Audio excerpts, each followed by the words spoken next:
Hello, everybody, and welcome back to another episode of Deep Thoughts.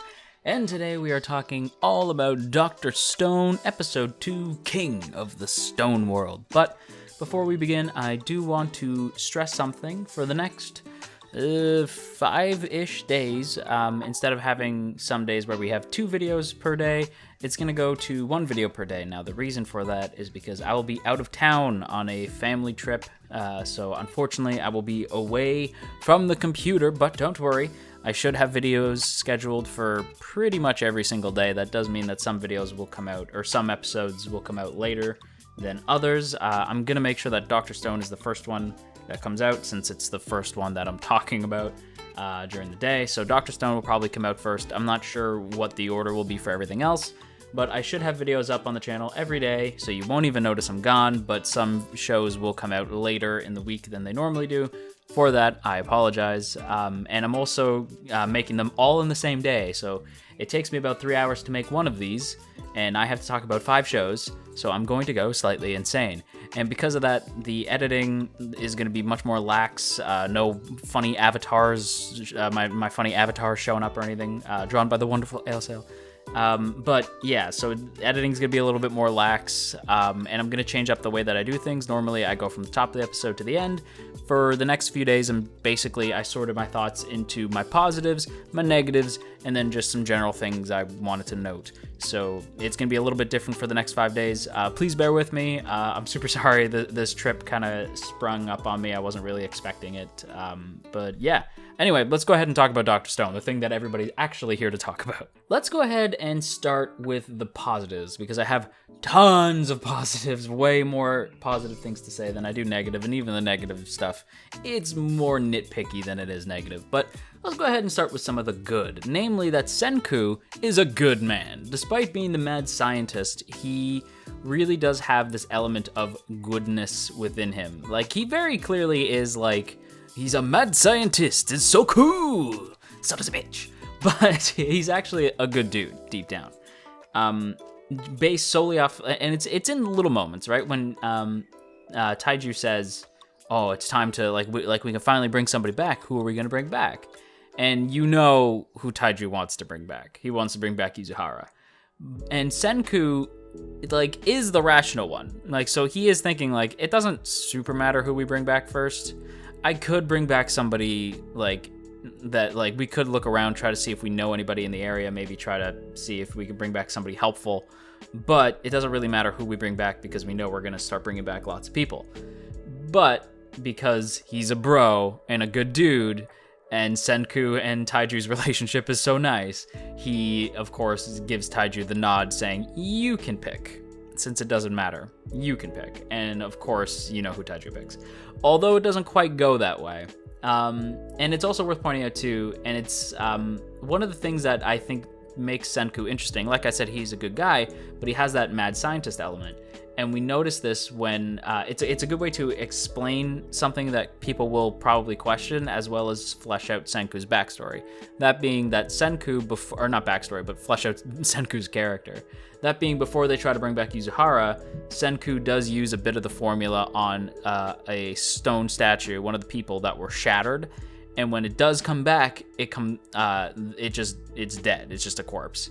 So of course Taiju is kind of thrown off by that, but Senku does say I had to know. This really does flesh out that Senku is the type of character who does want to save people. He wants to bring back everybody, as he points out at the end of the episode, but it also shows his willingness to go sort of dark side for the sake of discovery, for the sake of science, because he is, of course, a man of science. He is the king of the stone world, if you will, although that title is quite fitting, but we will get into that.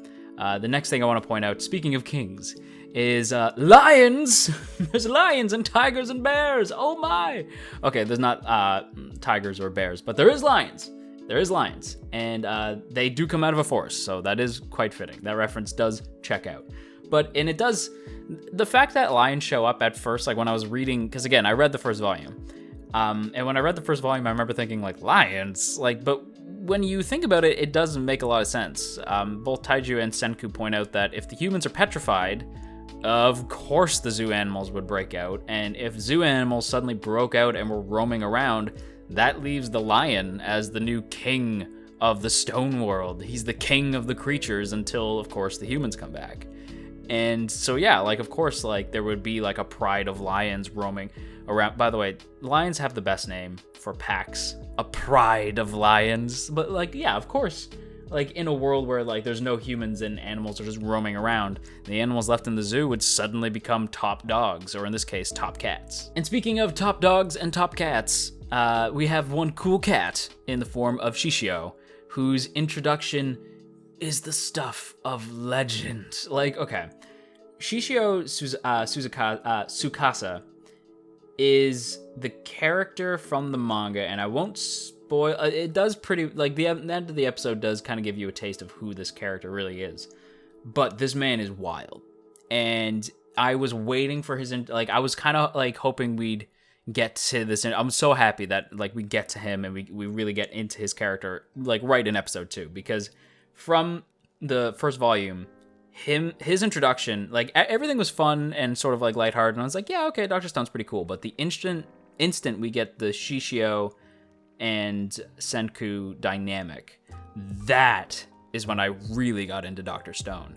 And that dynamic is here, it is present, and it is friggin' awesome. Shishio's introduction is the stuff of legend, and TMS really does a great job at sort of framing him as, like, if the lion was the king of the stone world before they got there, and Senku likes to fancy himself the king of the stone world, Shishio just included himself into that discussion, because this man was essentially, like, they call him like the primate teenager or whatever it was, and he is perfectly suited for this stone world. Like, this is his world.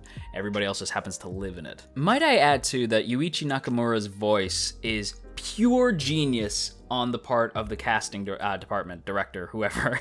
Because hearing this man is, like, when I was thinking, like, who are they going to get to play Shishio? I had no clue. I typically don't look into the cast until the show, like, actually drops, like, the first episode. Then I might look into it, because, you know, I get excited, right? Especially if it's situations like this where, again, I'll usually read, like, the first volume of a really popular manga and then wait for the anime just to get a taste. And, yeah, I was like, Shishio... I'll just be honest, Shishio's my favorite character.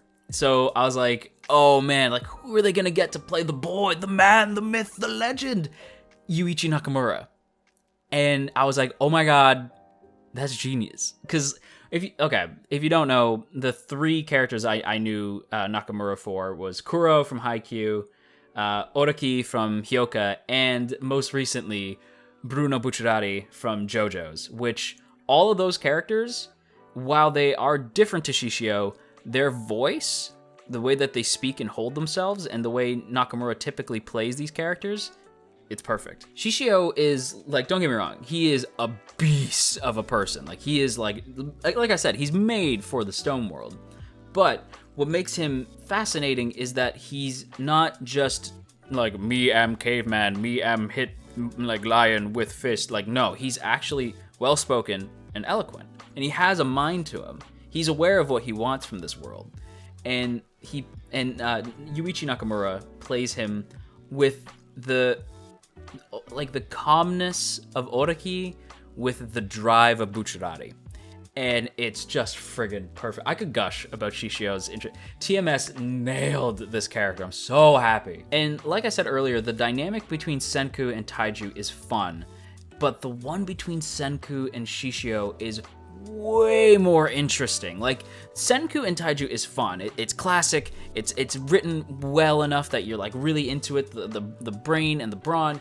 But Senku and Shishio is more interesting because while they do have the brain-brawn dynamic, their point of conflict is what really makes that relationship interesting, because Shishio does heavily respect Senku, and to a degree Senku sees why Shishio is useful. And he does owe Shishio his life to an extent. But they just view the stone world as two, they view the future of humanity in two totally opposite directions. Like, to Shishio, it should be like, no, we have an opportunity to reshape this world as we see it, as we see fit. If we bring back everybody, they'll be grateful to you for a time. But then the rich will start saying like, this is my land, you gotta pay me rent, you gotta pay me taxes, yada yada. Whereas Senku, and as much as I love Shishio, Shishio is my favorite character, I do side more with Senku because Senku's point of view is no. We're starting from scratch and everybody is coming with. Like everything that was before, they're gonna have to put that in the past. That shit doesn't matter anymore.